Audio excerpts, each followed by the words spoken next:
가을의 초입인 것 같은데 어느새 추석 명절을 보내고 있습니다. 고속도로마다 귀성 차량으로 많이 막히고 또 서울서 부산까지 8시간 이상 걸린다는 교통방송을 들으면서 참 힘겹겠구나 했는데 차량을 운전하고 가시는 분들의 얼굴 표정이 어둡지만은 않습니다. 모두 평안한 얼굴을 하고 있는 모습을 보면서 우리 사회 전반적으로 모든 것이 지금 회복되고 살아나고 있구나, 생기고 있구나 하는 그런 생각을 가지게 되었습니다. 고향에서는 걸려 넘어져도 이 흙과 풀이 안아준다는 그런 말이 있습니다. 그렇게 돌아갈 곳이 있는 분들은 행복한 것입니다.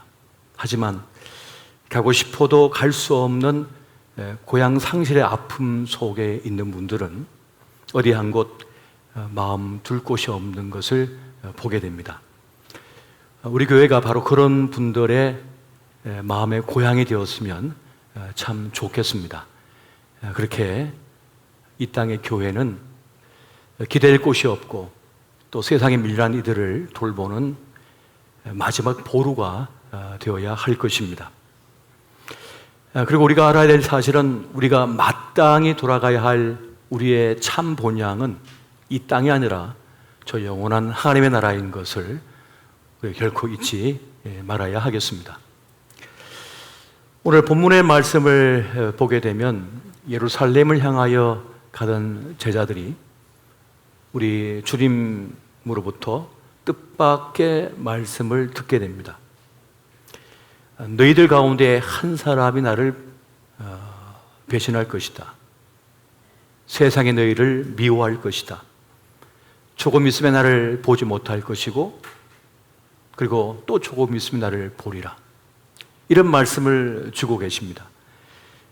제자들은 이 말씀을 이해하지 못해서 어리둥절하고 있었습니다.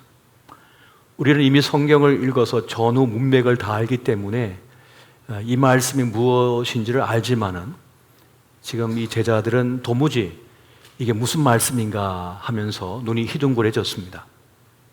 그런데 거기에 더 덧붙여서 더 어려운 말씀을 주십니다. 요한복음 16장 20절 보니까 내가 진실로 너희에게 이르노니 너희는 곡하고 애통하겠으나 세상은 기뻐하리라. 너희는 근심하겠으나 너희 근심이 도리어 기쁨이 되리라 하는 말씀을 주십니다. 이 말씀은 곧 닥쳐올 예수님의 십자가 순환 사건을 말씀하는 것이고 이 제자들이 겪을 그 믿음의 좌절을 지금 미리 알려주시는 것이었습니다.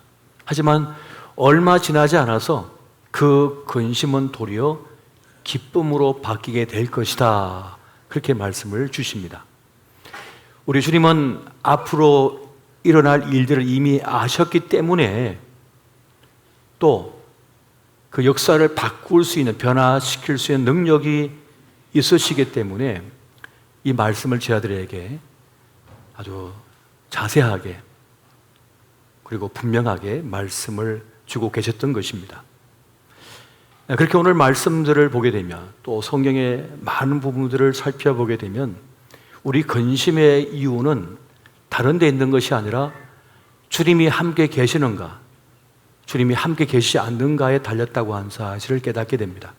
그러니까 하나님의 부재의 사건, 그 아버지의 부재 때문에 근심하고 걱정하고 두려워한다는 것을 우리가 알게 되는 것이죠.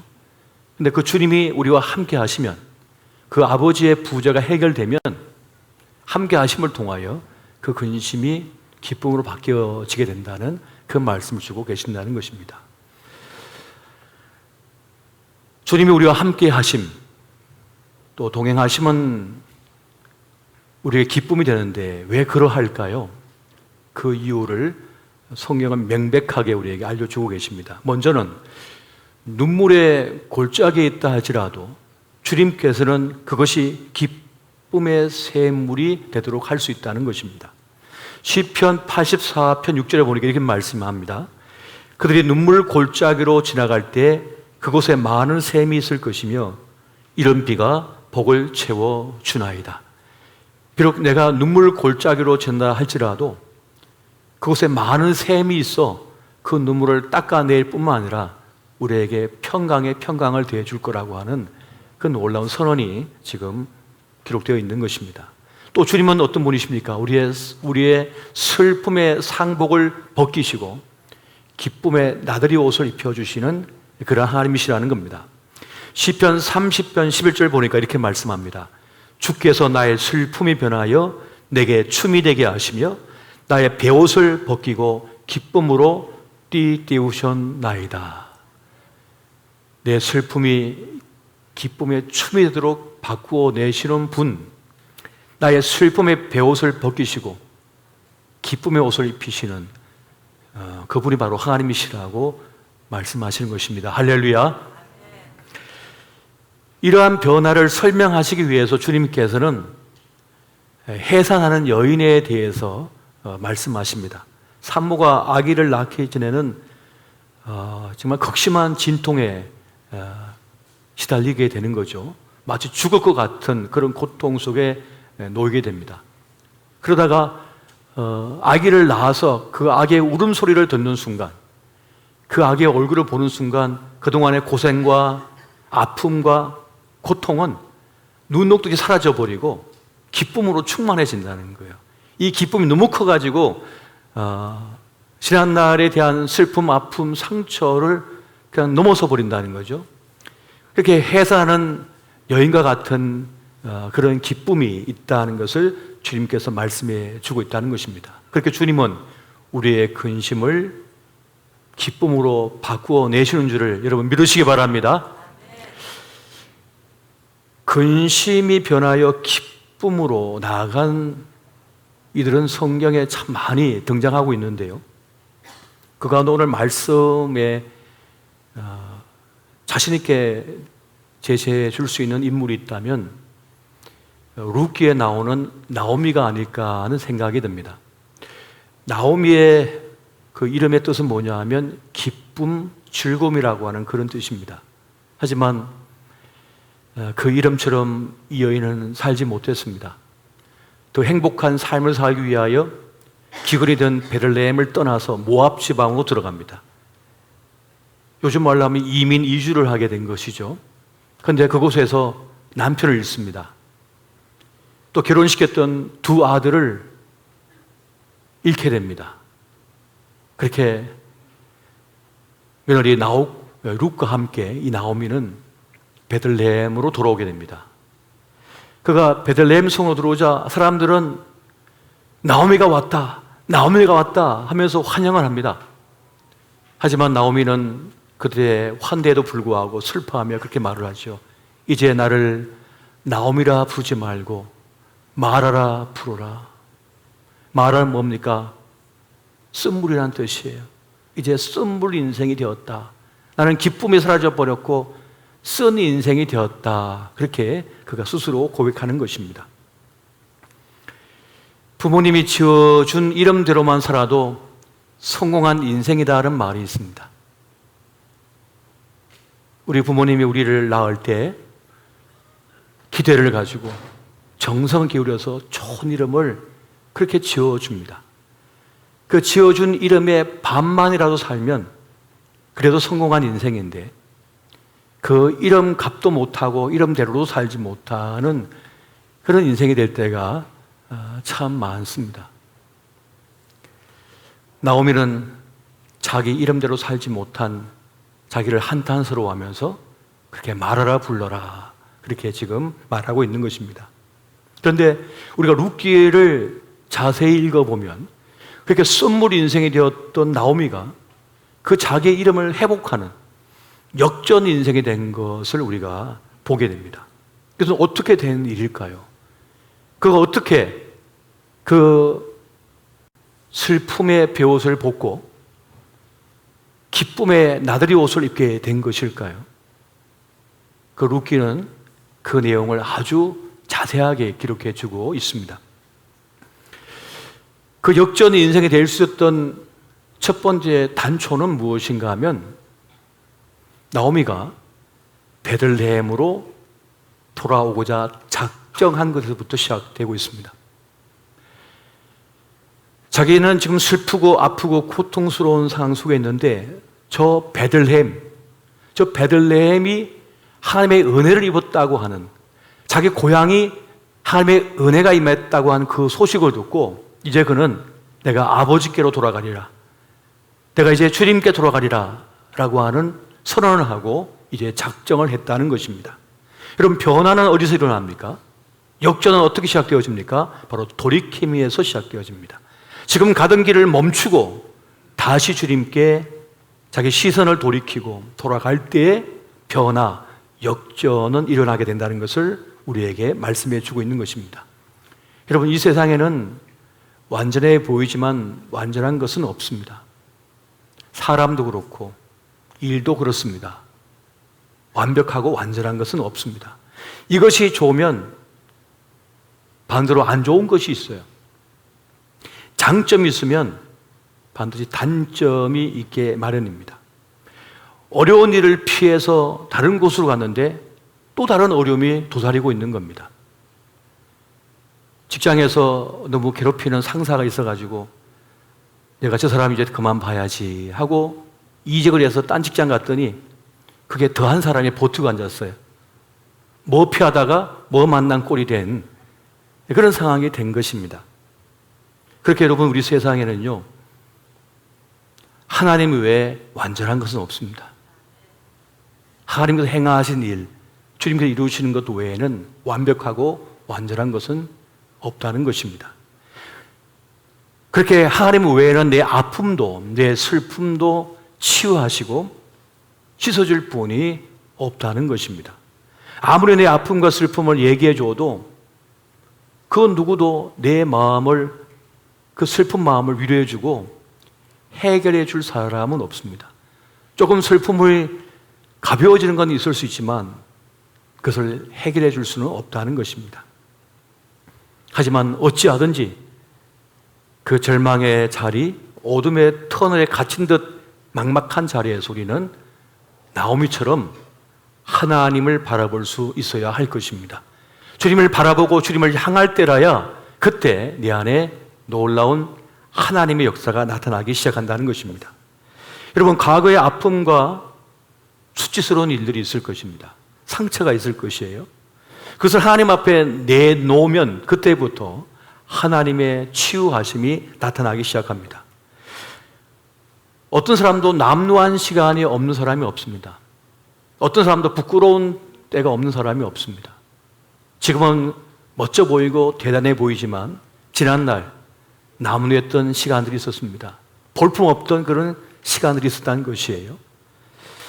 그것을 내가 자꾸만 만지작거리면 내 것이라 하여도 자꾸 덧나게 되고 망가지게 되어집니다.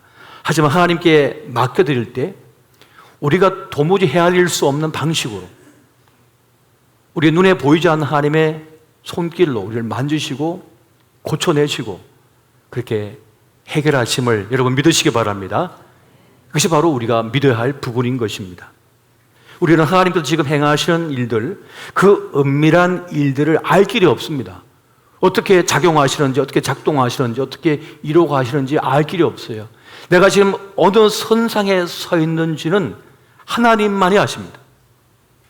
네가 선 줄로 아느냐, 넘어질까 조심하라는 말씀처럼 나는 이미 정상에 섰다고 생각했고 나는 좀 평탄한 길로 가고 있다고 생각하는데 지금 그 선 자리가 벼랑 끝일 수도 있는 것이에요. 바로 함정 앞에 서 있는 것일 수도 있다는 것입니다. 지금 맹수가 내 목덜미를 물기 위하여 숨어 있는 상태일 수도 있다는 것입니다. 그렇게 우리는 내가 선 자리가 지금 어떠한 자리인지 도무지 알 길이 없다는 것입니다. 그런데 우리가 내 삶을, 내 자녀 인생을 주님 앞에 맡겨드릴 때 그때 그 순간부터 하나님의 놀라운 손길이 함께 하신다는 것이에요. 그래서 여러분, 지금 후회되는 일, 자책되는 일, 아픈 일, 상처가 있다면 하나님께 맡겨드리십시오. 하나님께서 우리의 과거를 없었던 일로 만들어주지 않습니다.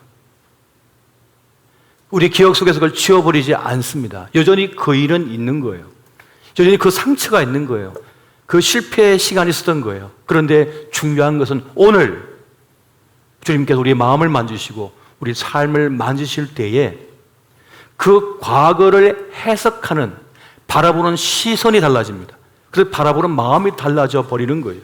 도리어 과거에 그 힘겹고 남루했던 시간이 도리어 간증거리가 되고 도리어 나를 더 영광스럽게 만드는 인생의 재료가 됨을 여러분 기억하시기 바랍니다. 주님께서는 그렇게 오늘 우리에게 역사하셔서 과거를 새롭게 해석하고 바라보도록 만들어내시는 바로 그러한 분이십니다. 그렇기 때문에 오늘이 중요한 것입니다. 지금 이 시간이 우리 인생에서 가장 중요한 때임을 여러분 잊지 마시기 바랍니다. 이 추석 명절을 맞이해서 자녀들을 위하여, 가족을 위하여 선물 꾸러미를 준비하고 식탁을 준비하고 지심을 굽고 하는 일이 얼마나 번거롭고 불편하며 힘든 일입니까? 그런데 그 식탁의 자리에서 사랑하는 가족과 함께 밥 한 술 뜰 수 있는 것이 우리 인생에서 가장 소중한 시간이 되고 있음을 여러분 절대 잊지 마시기 바랍니다. 어떤 일이 우리 앞에 다가올지 알 수가 없는 거예요. 추석 가정 예배를 드리면서 제가 그렇게 우리 가족들에게 설교를 했습니다. 여러 가지 기대했고 바랬고 했던 일들이 안 된 것도 있고 된 것도 있고 서운한 것도 있고 하겠지만 하나님의 가장 큰 선물은 지금 우리 가족이 다 함께 둘러앉아 있는 것이다. 부모 앞에 자식들이 앉아 있고 자식들 앞에 부모가 앉아 계시고 어머니가 해준 따뜻한 밥을 한 술 또 한 술 뜰 수 있는 거, 이게 가장 큰 중요한 일이다. 이거 우리 인생에서 가장 소중한 지금 일이 우리 앞에 지금 주어져 있는 것이다고 그렇게 얘기를 했습니다. 우리는 너무 큰 미래를 바라보면서 살다가 오늘의 행복을 놓쳐버립니다. 지난 과거의 상처와 쓰라린 기억 때문에 오늘을 제대로 누리지 못하고 살지 못할 때가 얼마나 많은지 모르겠어요. 그렇게 어리석게도 자기 인생의 찰나의 시간, 가장 중요한 선물이 되고 있는 그 시간을 놓쳐버리고 있는지 모르겠습니다. 그러니까 우리는 오늘 이 시간 가장 중요한 때를 살아가고 있음을 알고 바로 그 자리에서 하나님을 바라볼 수 있어야 하는 것입니다. 룻기를 보게 되면 그 룻기는 핵심 주제가 헤세드입니다. 바로 하나님의 은혜인 것입니다. 은혜는 아무 자격이 없는 자에게 무상으로 주어지는 것을 말하는 것입니다. 그 하나님의 헤세드, 하나님의 압도적인 은혜가 우리를 살려내신다, 이것을 말씀하고 있는 것이 바로 룻기가 되는 것입니다. 하나님께서 어떻게 우리를 살려내시고 우리 인생의 역전을 만들어내실까요? 우리가 성경을 읽으면 깨닫는 바가 있습니다. 하나님의 최고 전략은 사람이라는 것입니다. 하나님의 최고 선물도 사람입니다. 사람이 하나님의 최고 전략이고 사람이 하나님의 최고의 선물입니다. 하나님은 보아스를 통하여 이 나오미를 살리고 룻을 살리고자 하셨습니다. 그렇게 보아스를 통하여 벼랑 끝에 있는 매달린 그들을 끌어내기를 주님께서는 원하셨던 것입니다. 여러분, 사람이 만나는 최고의 복은 사람입니다. 지금 좋은 사람 만나는 것이 우리 인생의 최고의 기쁨이요 행복이 됩니다. 하지만 지금 이 순간 나쁜 사람 만나는 것이 최고의 불행이 됩니다. 고이고이 예쁘게 길러놨는데 한순간에 엉뚱한 만남, 잘못된 만남을 가진 순간 날개가 꺾어져가지고 평생 날아오르지 못하고 땅에서 팍팍 기며 살 수 있는 것입니다. 그래서 좋은 사람 만나는 것이 가장 큰 축복이요, 나쁜 사람 만나는 것이 가장 큰 불행이 되어지는 것입니다. 그래서 하나님의 은혜는 사람을 통하여 들어옵니다. 사람을 타고 우리에게 하나님의 축복과 은혜가 임하게 된다는 것입니다. 그 만남이 우리 인생의 역전을 가져오고 우리 인생의 새로운 길이, 지평이 열어지게 되는 거예요. 그러니까 하나님께서는 사람을 통하여 그 일을 이루어 가시는 것입니다. 여러분, 보아스는요, 고엘, 기업 물을 자였습니다. 그는 예수님을 예표하는 사람이었습니다. 우리 인생의 역전은 어디서 일어납니까? 바로 예수 그리스도를 만남을 통하여. 사망의 그늘 아래 놓여 멸망할 인생이었는데 예수 그리스도를 만남을 통하여 우리 인생의 역전이 일어났습니다. 멸망할 인생이 아니라 새 생명을 가졌고 부활을 가졌으며 천국을 가진 하나님의 사람이 된 것입니다. 그리고 하나님께서는 보아스와 같은 사람을 우리에게 보내주셔서 만나게 하십니다. 내가 절망에 빠져 있을 때, 슬픔 속에 있을 때 나를 위로하고 끌어내줄 사람, 내가 갈피를 잡지 못하여 향방을 알지 못하여 헤매고 있을 때 이 길이라고 알려줄 사람, 나에게 살 길을 열어주는 사람, 바로 보아스와 같은 사람을 주님께서는 만나게 하신다는 것입니다. 그런 사람을 만나면 지옥을 살고 있다 할지라도 천국으로 바뀌어지는 삶의 희망을 얻게 되어지는 것입니다. 그렇게 하나님께서 보내주신 사람을 통하여 우리의 운명이 바뀌어지고 있음을 여러분 명심하시기 바랍니다. 그래서 하나님께서 보내주신 사람들을 여러분 소홀히 다루지 말아야 됩니다. 그래서 구약과 신약에서 흐르는 물줄기 가운데 하나가 뭡니까? 나그네를 함부로 대하지 말라는 겁니다. 그가 하나님께서 보내신 사람일 수 있으니까요. 그 사람을 통하여 하나님의 축복이 우리 가정 안에, 우리 삶 속에 들어오기 때문에 그렇습니다. 그래서 부지불식간에 하나님을 만날 수 있으므로, 그 은혜를 만날 수 있으므로 구약과 신약에서는 늘 가르치기를 나그네를 박대하지 말고 선대하라 라고 말씀하고 있는 것입니다. 나오미와 룻은 그렇게 돌이켜서 베들레헴으로 돌아옵니다. 바로 하나님의 날개 아래 피하기 위함이었습니다. 보아스는 하나님께서 나오미와 룻을 위하여 준비하신 하나님의 날개였습니다. 그 안에서 그들은 다시 삶을 꿈꿀 수가 있었고 살아낼 수가 있었던 것입니다. 성경을 보면 야곱은 애굽의 고센 땅에 들어가기 싫어했습니다. 그건 이방인의 나라, 애굽 땅이 아닌가. 하지만 하나님께서는 그 야곱의 일가를 살리기 위한, 이스라엘을 살려내시기 위하여 고센 땅을 준비하신 것이었습니다. 그것이 바로 하나님의 날개 아래의 땅이었고 하나님의 보호하심이었던 것입니다. 그렇게 늘 요동치는 바다와 같은 삶을 살고 있는 우리에게 하나님께서는 우리를 위하여 우리의 살 길을 예비하여 주시고 돌보고 계심을 여러분 믿으시기 바랍니다. 눈에 보이지 않아도, 느껴지지 않아도 하나님께서는 우리를 위하여 피할 길을 내시고 우리를 위하여 우리의 평안을 보장해 줄 바로 그 소중한 하나님 날개 아래의 땅, 그리고 하나님의 사람을 보내주심을 명심해야 될 것입니다.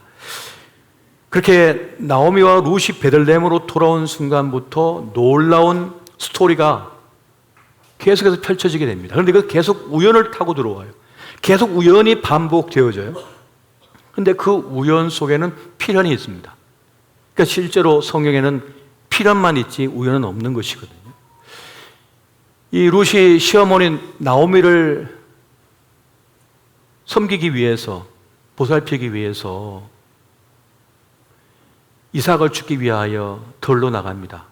그런데 우연찮게도 보아스의 밭이었습니다.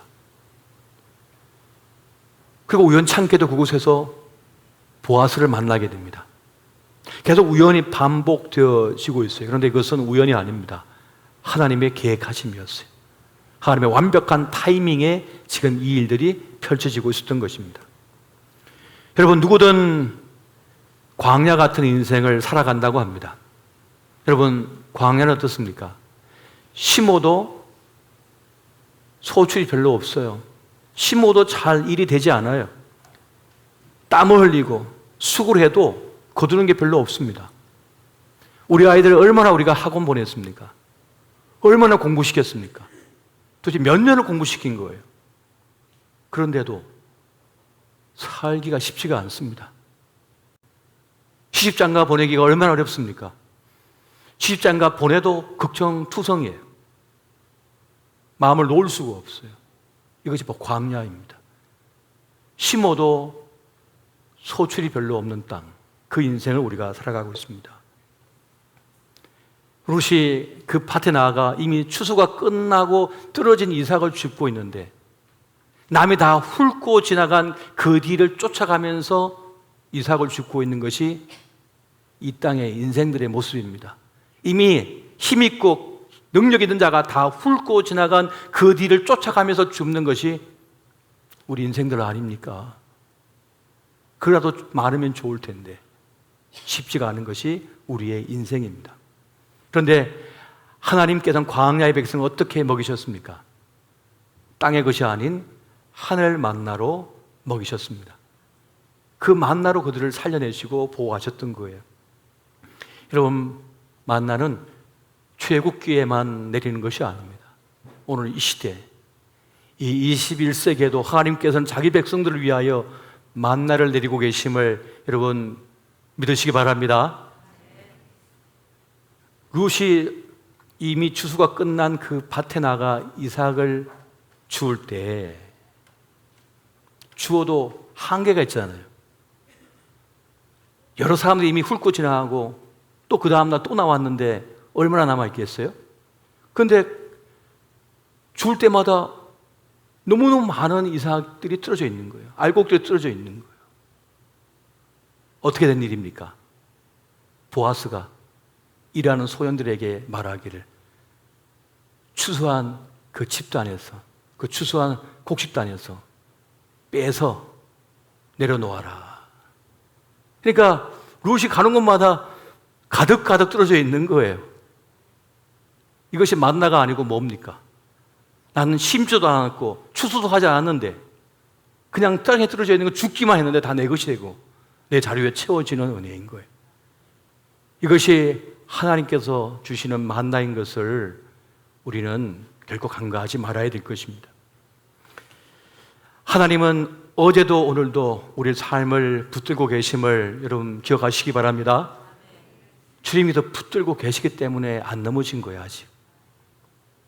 아직 살아있는 이유가 주님께서 우리를 붙들고 계시기 때문에 아직 우리가 지금 살아있는 것입니다. 우리가 예수님을 찾아낸 것이 아닙니다. 내가 예수님을 찾아내서 믿은 게 아니에요. 주님께서 찾아오셔서 나를 만나주시고 우리에게 믿음을 주시고 구원을 주신 것입니다. 이것이 하나님의 하시는 일이신 거예요. 우리를 찾아오셔서 만나주시고 믿음 주시고 불러내셔서 교회에 다니게 하시고 하나님의 은혜의 자리에 서게 하셨던 것입니다. 그렇게 하나님의 섭리하심, 붙드시는 손이 우리를 붙들고 있음을 우리는 명심해야 될 것입니다. 이것을 믿으면 든든해요. 아, 내가 혼자가 아니구나. 주님께서 나를 붙들고 계시기 때문에 내가 지금 있는 거구나. 주님께서 내 자식들을 붙들고 계시기 때문에 지금 있는 것이구나. 이것이 있으면 마음이 든든해진다는 것입니다. 살다 보면 누구든지 근심에 빠질 때가 있습니다. 근심이란 건 뭘까요? 내가 할 수 있는 일이 별로 없다는 것을 알 때 느끼는 감정입니다. 내가 이렇게 해봤고 저렇게 해봤지만 내가 할 수 있는 일이 여기까지밖에 되지 않는 거구나 하는 것을 깨닫게 될 때 근심에 빠져요.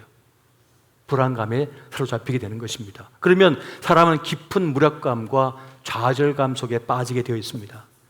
그렇게 근심을 떨쳐버리기 어려운 것이 바로 인간의 버릇인 것입니다. 그래서 아직 일어나지도 않은 일 때문에 그냥 절망해버려요.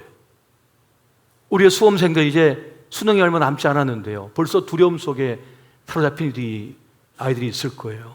아니, 시험을 쳐보지도 않았는데 겁을 집어먹고 두려움에 사로잡힐 수가 있다는 것입니다. 그런데 하나님이 나와 함께 계시고 하나님의 선하신 섭리의 손길을 나를 붙들고 계시며 내 인생의 몫을 주님께서 주신다라고 하는 확신이 있는 사람은 그를 담대하게 맞닥뜨려 버립니다. 담대히 그 일을 맞이할 수가 있게 되어지는 것이에요. 그렇게 나오미는 주님을 향했습니다. 그리고 주님의 손길이 지금 자신과 룻에게 펼쳐지고 있는 것을 알게 되었던 것이에요. 그래서 그 룻기의 후반부를 보게 되면 나오미가 그 모든 스토리를, 모든 상황을 믿음의 눈으로 보고 있음을 우리가 깨닫게 되어집니다. 여러분, 지금 우리가 이렇게 둔전히 서 있는 이유는 우리 혼자가 아니라 하나님께서 함께 계시기 때문임을 믿으시기 바랍니다. 이걸 확신할 때 우리는 어떤 상황이든지 담대하게 맞이할 수가 있게 되어지는 것입니다. 근심이 많은 것 같지만 기쁨으로 바뀌어지는 것이 신앙생활이라고 하는 것입니다. 여러분, 로마서 8장 28절 같이 한번 보겠습니다. 자, 시작. 우리가 알거니와 하나님을 사랑하는 자 곧 그의 뜻대로 부르심을 입은 자들에게는 모든 것이 합력하여 선을 이루느니라. 아멘. 아멘이십니까? 내 악이라도 선으로 바꾸어 내시는 분, 내 눈물을 닦아내시고 기쁨의 춤으로 바꾸어 내시는 분, 그렇게 주님께서는 우리의 삶을 만지시고 돌보시고 계신다고 하는 이 확신이 있으면 능히 우리 인생의 무게를 짊어지고 살아갈 수가 있다는 것입니다. 또한 주님께서 주시는 기쁨이라고 하는 것은요, 지난 과거의 그 어두웠던 기억들, 슬펐던 일들을 능히 상쇄할 만큼의, 넘어설 만큼의 기쁨으로 채워주신다고 하는 사실입니다. 여러분, 로마서 8장 18절 말씀 같이 한번 보겠습니다. 자, 시작. 생각하건대 현재 고난은 장차 우리에게 나타날 영광과 비교할 수 없도다. 아멘. 지금 조금 힘들고 어렵지만은 장차 주님께서 나에게 주신 그 은혜를 생각한다면, 그 영광을 우리가 알게 된다면 아무것도 아니라는 것입니다. 지금의 고난과 어려움이 말이죠. 그렇게 하나님께서는 우리의 근심이 변하여 기쁨이 되게 하시는 바로 그러한 하나님이신 줄 여러분 믿으시기 바랍니다. 한번 따라해 보십시오. 나의 근심이 변하여 기쁨이 될 것이다. 나의 근심이 변하여 기쁨이 될 것이다. 나의 근심이 변하여 기쁨이 될 것이다. 나의 근심이 변하여 기쁨이 될 것이다. 믿으십니까? 아멘. 주님은 그렇게 우리의 삶에 역사하시는 분, 그렇게 우리를 이끌어 가시는 분, 섭리의 손길로 우리를 만지고 계심을 여러분 명심하시기 바랍니다. 그래서 오늘부터 한번 자신에게, 아니 이 세상을 향하여 선포해 보십시오. 나의 근심이 변하여 기쁨이 될 것이다. 지금의 이 걱정거리가, 이 고민거리가 도리어 나에겐 기쁨이 될 것이고 자랑거리가 될 것이고 간정거리가 될 것이다. 그렇게 믿음으로 나아가시기를 예수 이름으로 축원드립니다.